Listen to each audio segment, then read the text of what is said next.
É isso aí, agora, última questão que a gente quer comentar contigo é que você reage à carteira de todo mundo, vários influenciadores, e a nossa carteira não é pública. Então nós temos a carteira do canal que a gente investe R$ 300 por mês, que já tem agora uma estruturação melhor já, mas não é a nossa carteira e não é nem o que nós temos de tese. Então a gente vai falar um pouco da nossa carteira e querendo saber a tua opinião agora. Tá bom. Então, começando já. E já adianta que a gente não bota a nossa carteira da pessoa física, porque eu vejo que não é uma carteira que a maior parte das pessoas poderia ter. Aham. Então eu já adianto que mais Pra da ninguém sair metade. copiando, né? Que mais Exato. da metade é Bitcoin já. Exato. Então, hoje, uns 65% é Bitcoin já da carteira. O que você vê dessa primeira posição? E eu já adianto que é uma posição que, por exemplo, o Bitcoin agora tá praticamente nas máximas. Agora que deu uma corrigida. É uma posição que eu não pretendo, por exemplo, vender, rebalancear e comprar no outro mercado. Então, o dinheiro que eu coloquei lá, que eu vou deixar em Bitcoin, principalmente, tem algumas outras criptomoedas, e caso eu venda é pra conseguir acumular ainda mais. Então é uma posição da carteira que, pra ser sincero, no futuro eu pretendo fazer o seguinte: tem a parte de Bitcoin na carteira e eu separo de todo o restante da carteira. Enfim. Bom, de fato é concentrado, né? Não que eu não concorde com isso, mas é concentrado.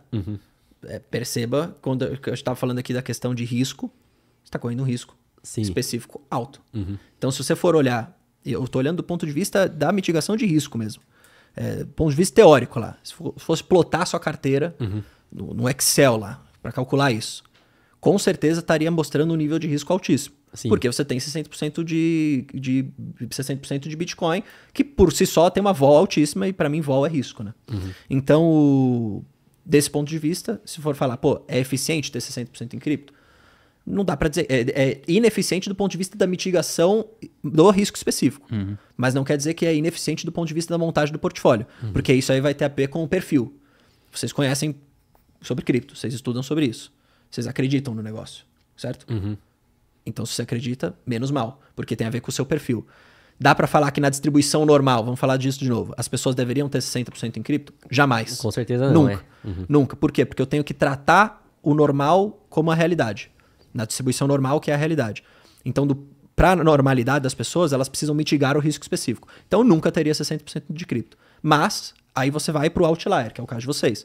Pô, vocês conhecem sobre o negócio, vocês já compram há bastante tempo, vocês estudam sobre isso, vocês têm um perfil nesse sentido, vocês têm uma outra fonte de renda que pode, mesmo se der tudo errado com o Bitcoin, você não vai morrer de fome, você entendeu? Se você perder todo o Bitcoin, sei lá, se amanhã cair o Bitcoin 90%, vai mudar alguma coisa na vida de vocês? Não. Não vai mudar. Então, essa questão é importante. Qual que é o problema que eu vejo das pessoas fazendo isso? O cara dá o all-in em cripto, se tudo é certo, a vida dele tá feita. Mas se tudo é errado, ele perdeu a casa, ele perdeu o carro, ele perdeu o emprego, ele perdeu tudo. E tem muita gente que faz isso Esse é o sem problema. ser com o Bitcoin ainda, com um monte de altcoin na carteira. Esse é o problema. Então, quando eu gosto de olhar, eu sempre gosto de olhar as carteiras dessa forma. Tem a ver com o seu perfil e tem a ver com a realidade. Na realidade, de fato, vocês estão bastante concentrados. Com o perfil, talvez seja o fato de vocês mesmos, até porque vocês têm outra fonte de renda. Então, eu não vejo isso como um problema em si, a não ser que você seja um cara que está começando. Eu não faria isso, não. E a gente sabe que historicamente o Bitcoin tem o bear market, tem uma correção muito grande. Por exemplo, no último bear market saiu de 67 mil dólares para 15. Caiu quase 80%. A maior parte das pessoas não vai ver e falar, não, tá tranquilo aqui. Com ainda mais de 50% da carteira querer comprar mais, por exemplo. É uma questão de você olhar para o seu portfólio e atrelar ele também ao seu perfil. Tem gente que não tem perfil nem para ter renda variável. O cara tem que ficar no DI. Fundo DI. Tem cara que é assim. Tem cara que às vezes tem perfil para renda variável, mas não tem para cripto. Então é uma questão de perfil. Mas desse ponto de vista, enfim, é isso. Mas vocês têm ações? O que mais vocês têm? Então, vamos lá agora. Agora, tirando a parte de cripto. Então, vamos excluir essa parte que é praticamente Bitcoin. Tem algumas altcoins aí, mas é praticamente Bitcoin. Lembrando novamente para todo mundo que tá assistindo aqui, que para 99, eu não digo só 99, 99,9% não é uma carteira que as pessoas aguentam. E outra também, né, que a gente comprou muito Bitcoin a 30 mil dólares, a 20 mil dólares, abaixo de 20 mil dólares, então subiu bastante por conta disso também. E isso né? é uma posição estrutural, né, que vocês vão levando. Eu não pretendo migrar essa posição para os outros mercados. Legal. Pretendo deixar lá, no máximo, Igual, quando eu vejo que... Isso nunca aconteceu. Mas quando eu vejo que tá extremamente irracional, o Bitcoin, por exemplo, e outros altcoins, eu pretendo zerar tudo quando eu ver isso. Eu pretendo vender pra conseguir comprar mais barato depois e aumentar a quantidade em Bitcoin. Faz sentido. Então, pra essa parte da minha carteira, eu nem vejo mais como dólares, como reais, como nada. Eu vejo como Bitcoin. Eu tenho tanto em Bitcoin, é isso daqui e pretendo manter. Não, eu não acho que... E só resumindo uma outra coisa. Eu acho que também tem muito a ver com o conhecimento que você tem, né? E mesma coisa que você falar, pô, o cara tem 60% em ações. Qual que é o conhecimento que o cara tem sobre isso, né? Sobre o que ele tá fazendo. Porque vocês têm o conhecimento para ter 60% de Bitcoin. Na verdade, vocês só têm 60% em Bitcoin porque vocês tiveram o conhecimento de conseguir comprar também o Bitcoin num preço interessante e conseguir visualizar isso. Então, de novo, o pessoal tem que entender o perfil, o nível de conhecimento e depois a alocação da carteira. Mas, como você falou, para 99% não deveria fazer isso mesmo. Agora, partindo para ações no Brasil, então, parte estrutural de renda fixa. Tenho somente CDB, Tesouro Direto, renda fixa pós-fixada, não tenho pré, não tenho IPCA+, focado, basicamente, em ter um caixa de oportunidades, se tem algo estrutural, e ao mesmo tempo uma reserva muito tunada, tanto para, caso eu pare de receber dinheiro, eu não tenho que mover nada dos investimentos, então hoje... Tipo uma reserva de emergência. Tipo uma reserva de emergência, mas sei lá, tendo mais de 4, 5 anos do custo de vida, até caso eu queira fazer a aquisição de algum imóvel, eu vou tirar essa parte de renda fixa, não vou nem mexer na renda variável, vou repor isso depois. Ações no Brasil agora. A gente é daquilo do básico, igual que você tem, que funciona. Então, básico funciona, né? Então, a gente tem, por exemplo, Banco do Brasil, Itaú, Taesa, tem Sanepar, Isa Energia, Vale Petro numa proporção menor. E é basicamente isso. Seguro também e seguro também Pô, e BB Seguridade. É isso que a gente tem de carteira no Brasil. Dá o quê? 10 ações? Dá 10 empresas? Até menos. Dá 8? 9? O que eu contei, acho que dá 7 ou 8. Então, pô, excelente. Um bom número, dá pra acompanhar todas. Né? Você consegue saber o que tá acontecendo com todas. E uma coisa interessante que você colocou aí, que a sua parte de renda E Klabin fixa... tem um pouco também. Klabin Tem um pouquinho também. também. Ou seja, menos de 10 empresas, o que dá pra você acompanhar tranquilamente. Já traz, teoricamente, também um pouco de diversificação, que é bom, né? Então, ou seja, em setores diferentes, né? Então você tem um pouco de commodities, tem um pouco de seguro, que é exatamente o básico, né, que a gente tá falando aqui. Mas uma coisa que me chama a atenção, que é de forma positiva, essa parte que você tem de reserva na renda fixa, 5 anos de custo de vida. Aí você falou. Dependendo até mais. Ou aí. seja, perceba que quando você monta o seu portfólio, vamos olhar para o seu portfólio completo, né? Então você tem lá a renda fixa, o Bitcoin, as ações, né? Tem mais coisa? Tem mais coisa ainda. Tá, calma. Então deixa eu falar dessa forma. Quando você falou que você tem 60% de Bitcoin e perguntou para mim se fazia sentido, agora você me falando que você tem uma renda fixa que te traz tranquilidade para 5 anos para frente, se tudo de errado acontecer, pô, faz sentido. Entendeu? Porque qual é o risco que você tá correndo aí? Do ponto de vista do risco da ruína? Nenhum, né? Desse ponto de vista. Nenhum. Exato, porque o Bitcoin cai 90%. Cai 90%, não mudou nada. Sim. Se tudo piorar, você tem 5 anos para se reerguer, né? Fazendo coisa. Então, nesse ponto de vista, é interessante você colocar isso. É o que eu falei, né? Do perfil da montagem da carteira. Das ações, a única que eu não gosto, sinceramente, e não porque é uma empresa ruim, mas é porque eu não acho que tem um bom preço hoje, é a Sanepar. Eu não acho que é uma oportunidade para colocar na carteira. Na verdade, nenhuma do setor de saneamento eu acho que é uma oportunidade hoje, porque eu ainda vejo, essa é a minha tese, né? O setor de saneamento com muito investimento sendo necessário para acontecer no Brasil.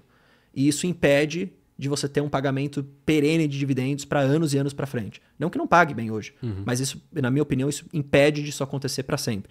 Então, é a mesma coisa com a Klabin, né? Então, muito investimento e tal, não acho que faz sentido hoje a nível de preço, mas não é uma empresa ruim. De resto, eu tenho praticamente tudo que vocês têm também na minha carteira, então eu gosto. Klabin, que vocês têm um pouquinho também, entra nessa mesma ideia da Sanepar, não é uma empresa ruim, mas eu não compraria. De resto, acho bom. E, inclusive, acho que tem uma boa oportunidade no setor de seguros e vocês poderiam olhar para a Caixa de Seguridade, dado que vocês gostam também de olhar para imóveis. Né? Porque eu já vi um vídeo, inclusive, que vocês fizeram lá de leilão, de imóvel e tal. Isso também te faz olhar um pouco para o mercado imobiliário. E eu acho que essa expertise que vocês vão ter de olhar para o mercado imobiliário vai ajudar vocês a analisarem bastante Caixa de Seguridade, que tem a ver, né, o crescimento da companhia, né, na parte habitacional, muito a ver com isso. Então é uma dica que eu teria para vocês analisarem. Se quiser colocar uma nova empresa, tá num bom preço, na minha opinião. Pode ficar melhor, mas tá num bom preço.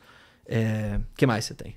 Boa. A gente tem mais uma parte bem pequena em fundos imobiliários. A gente comprou lá atrás e hoje a gente não aporta mais, mas a gente tem e reinvestir o dividendo, a gente também não tá reinvestindo em fundo imobiliário, mas tá lá porque a gente comprou só pra no renda? passado. Uhum.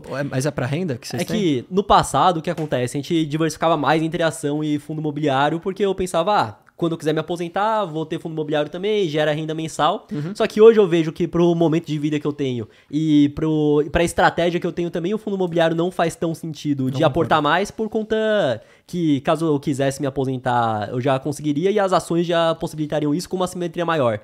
Eu concordo com essa visão. Eu não acho que o fundo imobiliário hoje tem... A palavra é essa, uma simetria positiva aqui no Brasil. Eu acho que por mais que ele te pague uma renda, que às vezes você olha pra renda, né? 12% de yield, ele tem pouca, na minha opinião, ele tem pouca simetria de crescimento da cota, cota do FII. Então acaba, quando você olha pro ponto de vista do retorno total, não é todo FII, né? Claro que tem alguns FIIs que são muito bons, mas do ponto de vista da cota, do retorno total, acho que fica muito meio no 0 a 0 nesse sentido, entendeu? Então eu também prefiro as ações nessa visão. E eu acho que um erro, não é um erro, mas uma visão errada das pessoas é que o fundo imobiliário vai ser a renda que eu vou me aposentar. Não precisa ser do fundo imobiliário, entendeu? Pode ser das ações. Você pode montar uma carteira de ações que te dê uma renda mensal.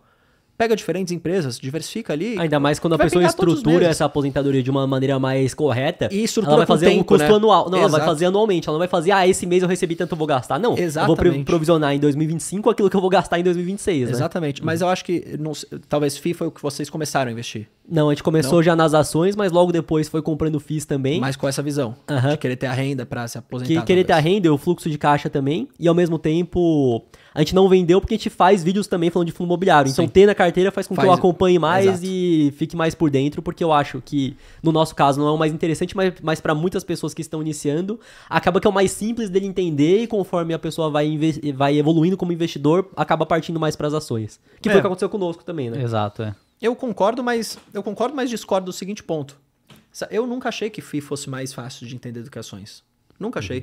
Eu acho que Não é mais de fácil... analisar, mas de entender o... Eu não sei porque talvez eu venha, né, de analista de ações e coisa assim, da formação, mas eu sempre achei que o FII necessitava de uma análise das pessoas mais aprofundada ainda do que das empresas. Porque muitos FIIs você tem que analisar o crédito, se é um FII de papel, né, de crédito, a empresa daquele, ou seja, tem que fazer a análise da empresa para você analisar o crédito, e depois a análise do FII em si, da gestão, de como é que eles estruturam e tudo mais, da exposição.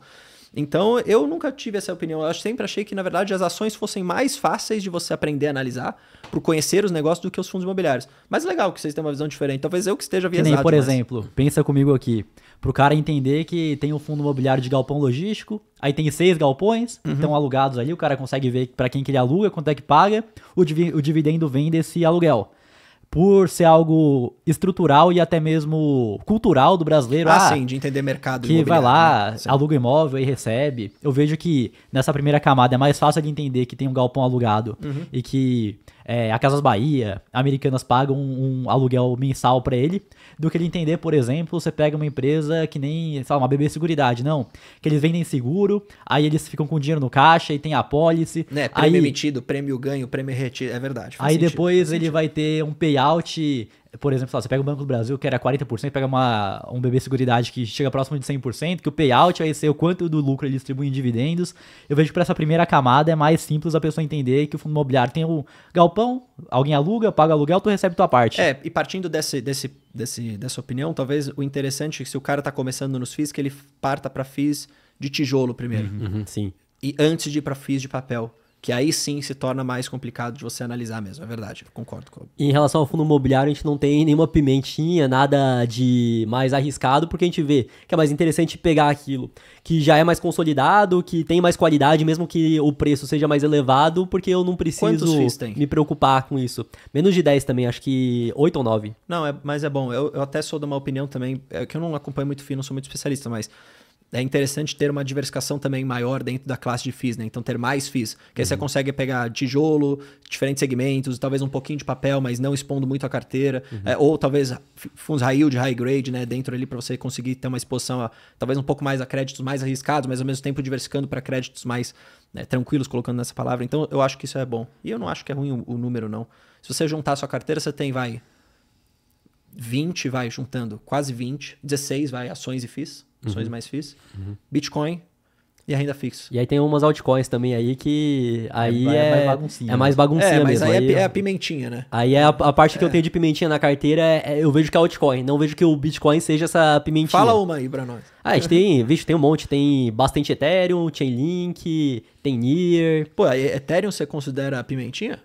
já considero pra mais, mim, já o considero. único que é consolidado. O Bitcoin é uma coisa, todo o resto é algo completamente Sério? diferente. Caraca, eu achei que não é a mesma Ethereum era coisa. mais considerado pimentinha. Eu vejo Que como... o Bitcoin não tem concorrência. Qual que seria outra moeda descentralizada, que a emissão é controlada, que realmente não tem banco central por trás, Verdade. que é realmente... O fundador é realmente anônimo, É não tem anônimo. instituição. Então, por exemplo, o Ethereum tem concorrência. Solana é Solana, concorrente do né? Ethereum, Sui... Porra, se for citar aí... Um tem- monte de rede. Então, Faz sentido. Bitcoin é Bitcoin, tanto que eu até separo isso. Bitcoin é Bitcoin, que eu, mesmo que caia 80%, 90%, se tem uma crise muito grande, Eu tenho pra coragem de mim, comprar ainda. eu tenho convicção de que eu mantenho e até mesmo E aí compro é mais. autocustódia. Autocustódia a maior parte, mas de uns tempos pra cá eu já penso em diversificar também em ETF. aí, ETF. junto. Né, o pessoal fala às vezes pra mim, pô, não vale a pena você ter ETF de Bitcoin, mas aí eu falei hoje num vídeo. É mais pra diversificação mesmo. Mais pra você ter uma diversificação. Talvez um pouco mais de proteção também. Porque vai que, pô, sei lá, vai que você perde a palavra lá. Pelo menos no ETF você tem como resgatar o seu dinheiro, entendeu? Mas E ainda falta exterior ainda. exterior, Exterior, aí é somente através de ETF, praticamente Tá. tudo em ETF de S&P 500, o que replica o S&P 500, o SPY principalmente. E Tá. tem de renda fixa de curto prazo, pouca parte agora que eu deixei como alocação também, porque acho que a bolsa tá esticada, é o que? Um S-Gov da vida? um SGOV da Entendi. vida. E tem algumas empresas, mas eu nem considero parte da carteira mesmo, porque é muito pouco, principalmente de computação quântica, que são de market cap pequenos, que eu considero como se fosse uma altcoin, por exemplo. Entendi, como uma pimentinha. Mas a maior Quanto- parte em S&P. Quanto, se você olhar pro patrimônio, quanto por cento é em real e o quanto por cento é em dólar? Considerando o sabe Bitcoin isso? junto? Não, tira o Bitcoin. Tira o Bitcoin? É. Beleza. Hoje acho que uns 40% tá dolarizado S&P não, então- 500 e uns 60% tirando o Bitcoin em Brasil. Não, eu ia falar isso, que eu acho que o interessante seria ter meio esse 50-50, assim. No Brasil, é que você coloca cripto, você tem o internacional, né? Porque em dólar É, muito maior, mas tirando o cripto eu acho que faz sentido. E eu concordo com você. SP500 na veia, eu também tenho SPY. E a renda fixa, SGOV, eu também tenho um pouquinho. Eu até deixo também uma outra parte, né, para não deixar no ETF, num fundo money market, que é tipo um fundo aí no Brasil. É um fundo que rende ele, é tipo um SGOV da vida. Eu também deixo nisso. E uma, sei lá, dica, né, se você quiser dar uma estudada. Eu tenho comprado agora um ETF que faz dividendo sintético com opções de S&P 500. Então tem essa duplinha. Qual que é esse ETF? É o... SPYI. Uhum, já ouvi falar já. E aí ele faz dividendo sintético com o S&P 500. Tá pagando 1% ao mês em dólar. Claro que ele tá fazendo um dividendo sintético, né? Um dos riscos aqui é o S&P uma alta muito forte, esse ETF não vai acompanhar Não essa vai alta. capturar. Não vai capturar essa alta porque ele vende call. Mas aí você tem a duplinha, né? Então você tem o S&P, o ETF de S&P, e você tem esse dividendo sintético. Isso pode até retroalimentar um pouco a sua carteira. Então mesmo que você não queira aportar mais dinheiro novo, porque, sei lá, tá na máxima histórica, beleza, deixa eu pelo menos reaportar o dividendo sintético aqui e vou colocando. Então você sempre tá, uma estratégia, você sempre tá comprando, dollar cost averaging, mas aí você potencializa seu aporte quando dá uma correção no mercado com dinheiro novo, entendeu? Então fica essa dica. Mas eu gostei da carteira de vocês. Eu só não teria 60% Aí, em Bitcoin. eu consigo convencer o Bruno que ele gostou de uma carteira que tem 60% em Bitcoin, hein? Não, mas é isso. Mas é isso que é legal, cara, porque eu comecei, não é odiando, mas eu comecei falando, pô, os caras são loucos, 60% em Bitcoin. Mas depois que você vai entendendo como que vocês têm a questão da vida, por isso que é o perfil muito importante, cara, você criou uma proteção toda de patrimônio que você permite ter 60% em Bitcoin. Porque é aquilo que você falou, você tem 5 anos de renda fixa, se tudo der errado. Qual que é o problema? As pessoas não criam reserva de emergência nenhuma, não tem nada e tá tudo em Bitcoin. Se der certo, fez a vida. Se der errado, perdeu a vida. Essa que é a cagada. Mas eu gostei. Dá pra colocar aí na capa que eu daria nota 8. Nota 8? Nota 8,5, porque esses O que 60% salvou, me... tô falando que o que salvou foi essa renda fixa aí, que Não, senão ele ia achar que esse loucura 60 me já. assusta, cara. Ele me assusta um pouco. Mas é mais até que 60.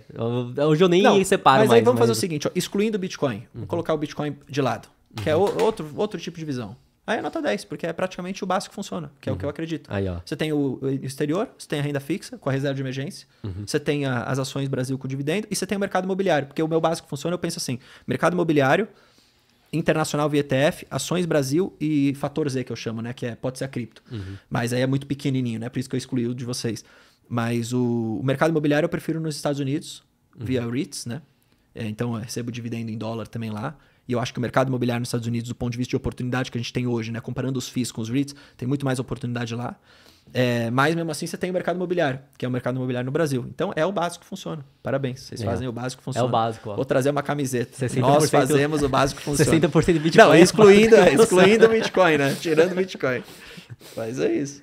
Mas no final das contas, a partir do momento que você exclui essa parte de Bitcoin, vira isso Vira mesmo. o básico, exato. E aí, a partir do momento que na minha estratégia eu não tô nem vendo somente a parte de quantos dólares eu tenho, tô vendo em Bitcoin, Exato. virou... Porque É verdade. Se você estiver vendo só, não vou ver em dólar, vou ver em Bitcoin. Tem exato, dois, que é a mesma três. quantidade que vai ter. Exatamente. E por que essa alocação tão concentrada em Bitcoin? Que na minha visão, ainda hoje eu acredito que possam ter correções, como pode não ter também, mas eu acredito que vai ter ainda, vai ter um bear market de cripto e o Bitcoin vai cair muito. Eu vejo que é o investimento que hoje, com o que eu tenho de convicção, tem muita assimetria. E pra mim é muito seguro, pra ser sincero. Então é por isso que tem essa alocação tão grande por conta da confiança, né, Matheus? Exato, Eu tô cada vez mais confiante no Bitcoin também. Desde que eu falei com o Fernando. E até parece, como eu posso dizer, contraditório, que ao mesmo tempo que é muito seguro, tem muita simetria. Que por mais que caia 70%, 80%, continua tendo os mesmos fundamentos. Exato. E para as pessoas que têm Bitcoin, você começa a observar, igual o Bars tem a meta de ações, eu tenho tantos Bitcoin, eu tenho 0.1 Bitcoin. E aí o Bitcoin caiu 80%, quantos Bitcoin você tem? 0.1 Bitcoin. E óbvio que pode ter algo externo que pode afetar, mas não é que nem, por exemplo, uma empresa, que a cotação pode cair porque o resultado caiu. Do Bitcoin, até hoje, a gente não teve, não, que o Bitcoin caiu porque o fundamento mudou. Não mudou. O fundamento continua nem sendo deve mesmo. mudar, né? A não ser que um computador quântico bugue tudo, mas... E pode até mesmo acontecer de um computador quântico atacar as carteiras antigas e... Mas aí a tecnologia vai evoluindo junto, né? Não, mas até pode acontecer ainda de, por exemplo, a rede, por exemplo, as carteiras do Satoshi, as primeiras carteiras que, quando você fazia uma transação, tem a chave pública e a privada. Parte da chave privada era exposta e pode ser que o computador quântico seja capaz de fazer uma engenharia reversa para conseguir a chave privada dessa carteira. Entendi. Pode acontecer disso acontecer, por exemplo. Porém, tem as carteiras do Satoshi, que tem esses 1 milhão de Bitcoin, são, acho que mais de 10 mil carteiras, se eu não me engano. Caraca, Isso não poderia ser executado de uma hora para outra, poderia ter queda no preço, poderia acontecer tudo isso, mas ao mesmo tempo acho que de fundamento não mudaria. Mudar. Virou um prêmio do cara ter desenvolvido uma possibilidade de conseguir explorar essa vulnerabilidade. Aí o cara vai levar os Bitcoin embora e a rede continua normal. Então é isso que eu vejo do Bitcoin. Tanto que eu acredito que, por exemplo, o Bitcoin, enquanto ele não passa o ouro, na minha visão, depois que ele passa o ouro é outra conversa, mas até ele conseguir chegar a passar o ouro, pra mim ainda tem uma grande assimetria de fazer 10x, por exemplo. E é por isso que eu tenho e não pretendo me desfazer, só tentar acumular mais. Vou transformar 60% do meu patrimônio em cripto. Aí. Brincadeira, não vou não. Mas eu vou comprando também, eu tô comprando. Talvez você vá querer comprar com mais força quando você vê que teve uma correção muito grande. Que nem o que eu vejo bastante. Virou essa posição por conta disso, né? Exatamente. Que lá no começo de 23, final de 2022, quebrou o FTX, eu vi, que a gente tem esse indicador aqui que é o MVRV. Então, o preço que a galera pagou comparado com o preço atual tá abaixo. Eu falei, tá abaixo de uma que eu tenho que pesar mais a mão aí, que a gente compra mais. Faz sentido. E aí, se você pretende nunca vender, às vezes você pode ter no futuro uma posição de 60%. Exato. É o que eu tava pensando agora. Talvez, imagina daqui 5 anos. Pode ser que tenha transformado isso mesmo, se eu continuar comprando, né, a cripto aqui. E fora aproveitando, como você falou, os bear market, exato. Eu vou fazer isso. E você pretende vender algum dia? Não, eu sou estrutural. Estrutural. Então, por exemplo, não sei qual que é a sua porcentagem em Bitcoin hoje, mas o Bitcoin cai 80%. E aí você pensa, eu vou colocar 5% da minha carteira enquanto caiu, e aí, sei lá, soma 10. E aí esses 10 viram 50, você não vende? Não vou vender. Não vende. Vou ter que excluir ela da conta, porque senão fudeu tudo, o básico funciona. Aí você só vai excluir, então. Você vai fazer basicamente o que nós vamos fazer. Não, pra gente conseguir analisar a carteira. É tipo o Bruno Perini, tem 90%. O Fernando Urich também já comentou ele não tem isso porque ele comprou agora. Ele tem isso porque comprou e subiu pra caramba, né? Mas enfim, aí a gente vai ter que discutir o básico que funciona nessa época aí. Aí, ó. Vamos ver. Às vezes você não vai nem contar que a gente tá falando isso aqui, mas às vezes você vai só ficar tranquilo aí. E quem disse que eu já não tenho 90%? Vai saber, E não né? comprei na época que eu jogava Minecraft, lá em 2012. O pessoal já falava de Bitcoin nessa época. O complicado é que o cara mesmo que minerou lá atrás, muitas vezes perdeu a chave privada. É, Aí não tem mais como. tenho certeza. Isso é foda. O que verdade. mais tem são casos desses, Eu ia ter perdido também, certeza.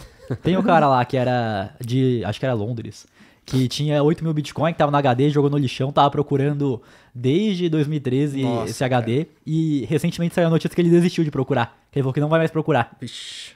Aí é triste, né? 8 É mil triste. Bitcoin. 8 mil Bitcoin. Aí virou uma baleia mesmo esse Nossa, cara. 8 mil Bitcoin. Bom, enfim. E pra você que quer comprar criptomoedas ou investir no exterior, a parceira aqui do podcast é a Quantifury, corretora internacional 100% taxa zero. E fazendo seu primeiro investimento equivalente a $50, você ainda ganha uma recompensa em Bitcoin. É só escanear o QR Code que tá aqui na tela ou clicar no link da descrição.